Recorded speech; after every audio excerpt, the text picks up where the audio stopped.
Who has shown you the importance of perseverance in the face of adversity? Me. I kept saying no until people stopped.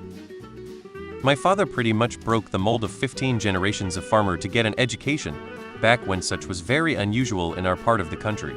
He's taught me a lot. My parents. My dad just closed himself off to all emotions and embraced loneliness.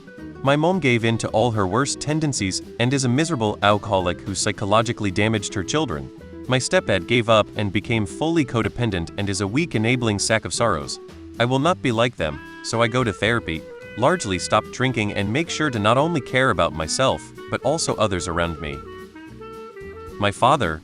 He has had horrible luck and awful life circumstances that would make most Redditors cry, but he still smiles and makes the most of his life. My grandfather. He lost a daughter at 10 months old. He went on to have 3 more children. One died of breast cancer at the age of 38. They came home from the funeral and his only son said, "It's time." He went to the hospital and a week later died of CF. He was never bitter, that I could see, and still found love in his heart to raise a grandson who needed a dad. I know it devastated him, but he didn't lose his joy for life or kindness.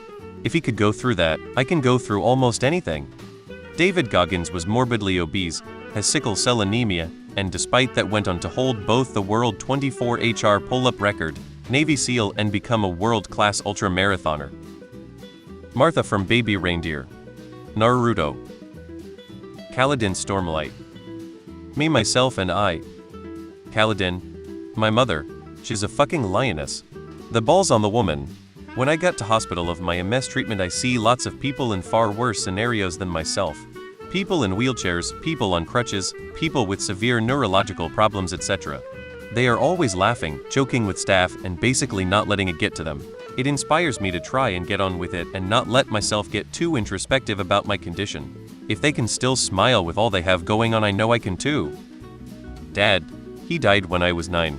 Didn't really think much of it then other than being super sad. As I became an adult, I realized I felt every single thing I did: SATs, college, grad school, adversity at my first career jobs, breakups, etc. was just a non-issue, because I unconsciously measured every adversity against how bad it sucked to lose my dad when I was young. Kind of like, oh yeah, I did one of the hardest things in life as a 9-year-old and ended up fine. So obviously I can do this or withstand this other thing that is less difficult. My mother pursued a university degree for 29 years part-time. She was like an iceberg, you didn't see her moving. But she was, and she stubbornly absolutely refused to quit, even when her friends' coworkers made fun of her. My dad just said, if you want to do it, and quietly helped her. She showed me, brute stubborn refusal to quit will eventually overcome adversity. This lady at my church got cheated on by her husband with the neighbor. She took her 2 young kids and left with pretty much nothing. They were pretty low income, and I think she was a psalm. She started her own cleaning business and now she has dozens of employees, glowing reviews, and a huge new house. Dark Souls. My father. Nelson. My damn self.